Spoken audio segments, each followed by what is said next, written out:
चलते हैं असम के कोकराझार, जहां पर गृह मंत्री अमित शाह लोगों को संबोधित कर रहे हैं।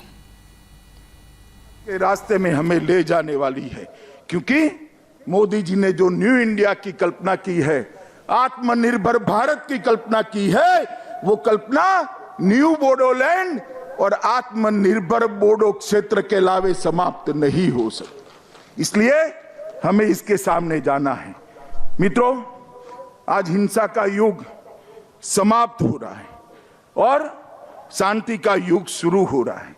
मैंने जैसे कहा, ब्रू रियांग समझौता, 8 उग्रवादी ग्रुपों ने 700 लोगों ने करीब करीब हथियार डाले और जम्मू कश्मीर के अंदर भी धारा 370 और 35A को उखाड़कर हमेशा के लिए आतंकवाद को निर्मूल करने का काम देश के प्रधानमंत्री ने किया।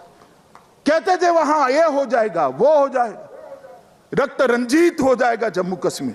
मित्रों, मैं आज आपको बताने आया कि अभी अभी वहां पंचायत के चुनाव हुए, पुलिस को पूरे जम्मू कश्मीर में एक भी गोली नहीं चलानी पड़ी और शांतिपूर्वक ये हुआ। यहां पर भी चुनाव हुआ, 80% से ज्यादा वोटिंग हुआ।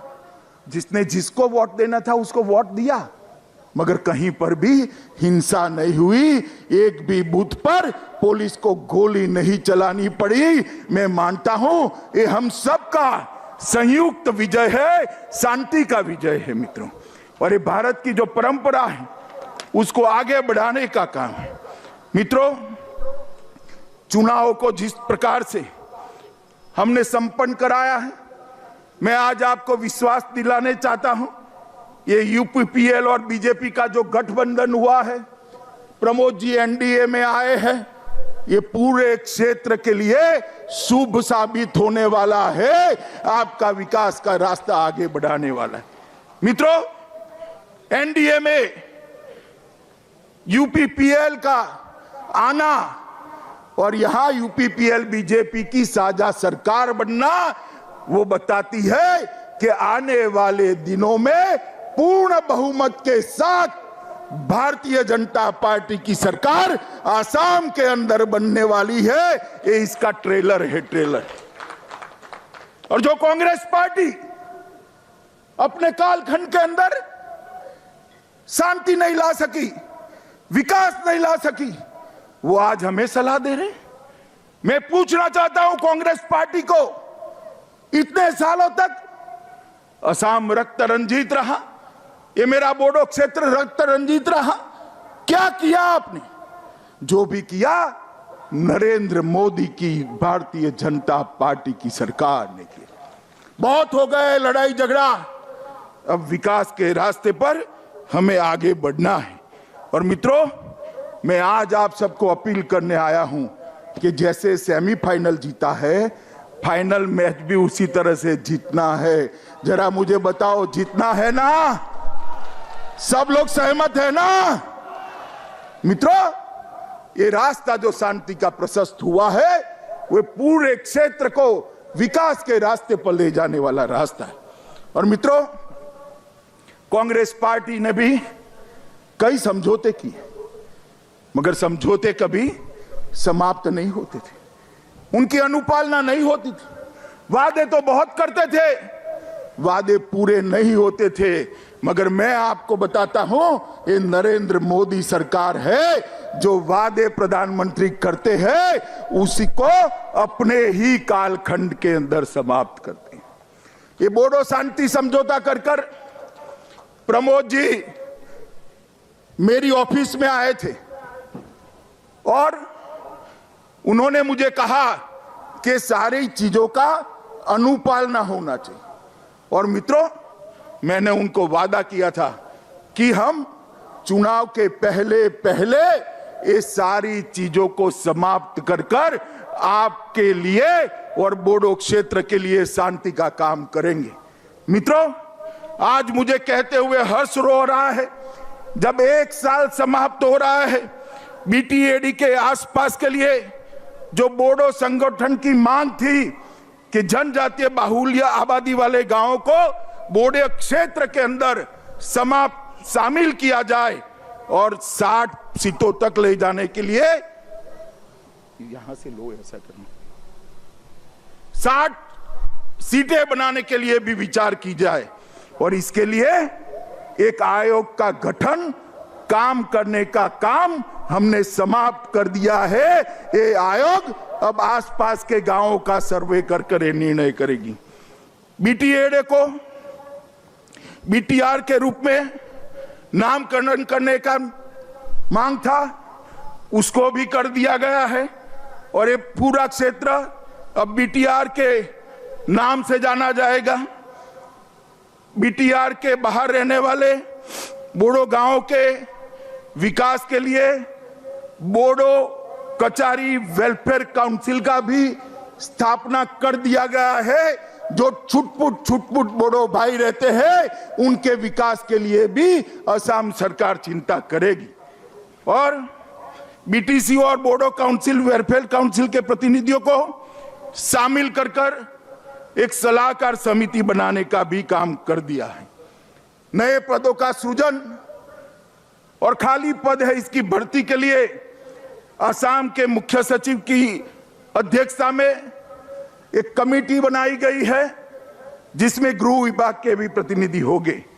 और मित्रों, सबसे बड़ी बात है कि आत्मसमर्पण करने वाले सभी शरणार्थियों को 4 लाख रुपए की जो सहाय देनी थी, आज आपके सामने भी उसका चेक देने की शुरुआत भी ये भारतीय जनता पार्टी की सरकार ने करी है। बोडो भाषा को सम्मान देने का हमने वादा किया था। असम के मुख्यमंत्री और हेमंत विश्व शर्मा बैठे हैं। असम सरकार ने राज्य की सह राजभाषा का दर्जा बोडो लैंग्वेज को देकर आज वर्षों पुरानी मांग समाप्त कर दी है। बोडो मीडियम के स्कूल खोलने के लिए भी अलग डायरेक्टरेट स्थापना करने का काम शुरू कर दिया गया है और डायरेक्टरेट को, निर्देशालय को स्थापित भी कर दिया गया है।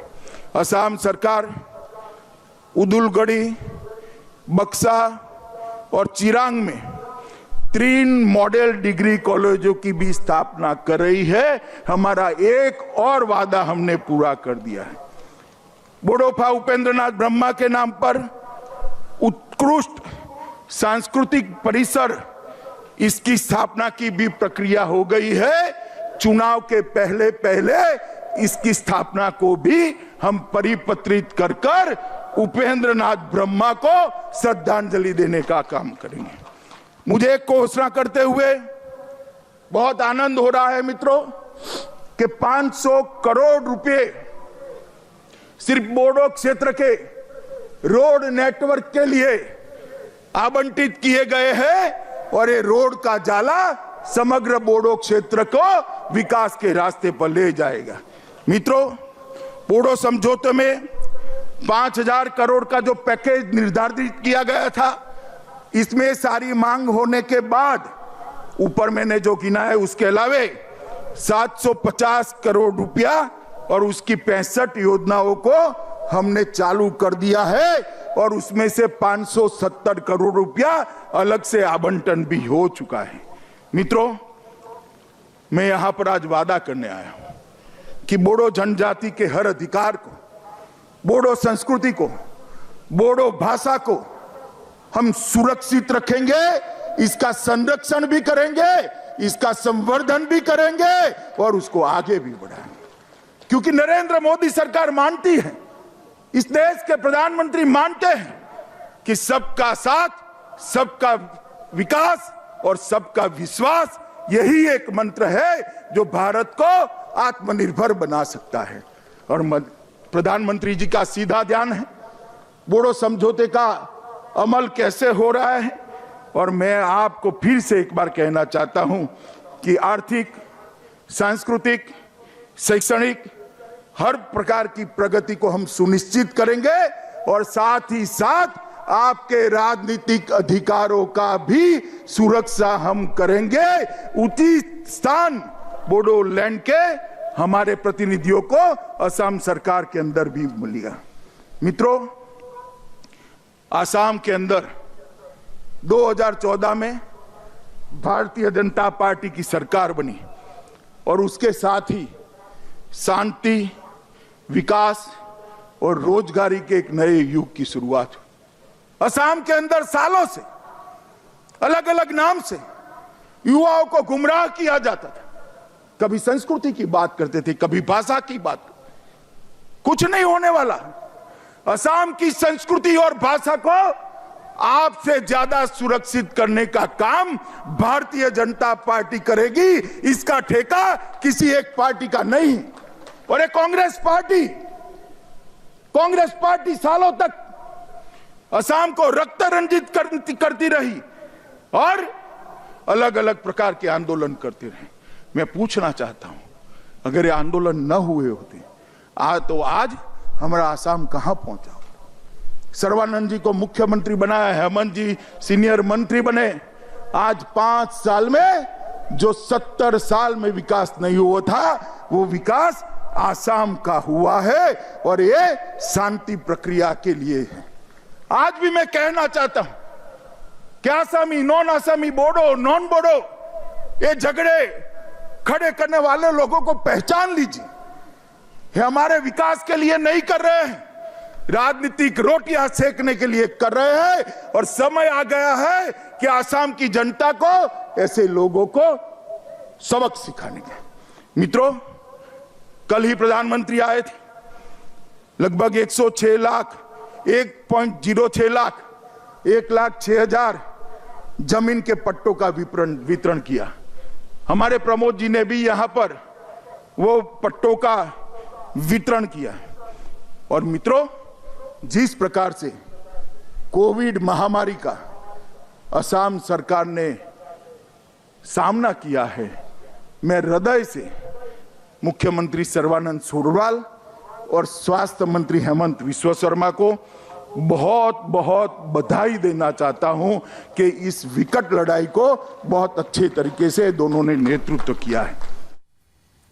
तो आपने सुना गृह मंत्री अमित शाह को जो बता रहे थे कि किस तरह से बोडोलैंड की समस्या समाप्त हो जाने के बाद अब पूरे इस इलाके में एक बार फिर से विकास और शांति हुआ है। बाकी में ये सरकार के लिए बहुत बड़ी उपलब्धि है कि बोडोलैंड की जो समस्या है वो खत्म कर दी उन्होंने अपने इस कार्यकाल में। रुकेंगे एक ब्रेक के लिए और ब्रेक के बाद आपको बताएंगे कि आखिरकार वैक्सीन को लेकर, कोरोना की वैक्सीन को लेकर जो लोग अफवाह फैला रहे हैं, आखिर उसकी सच्चाई क्या है और जो भ्रम फैला रहे हैं उसके पीछे कौन है।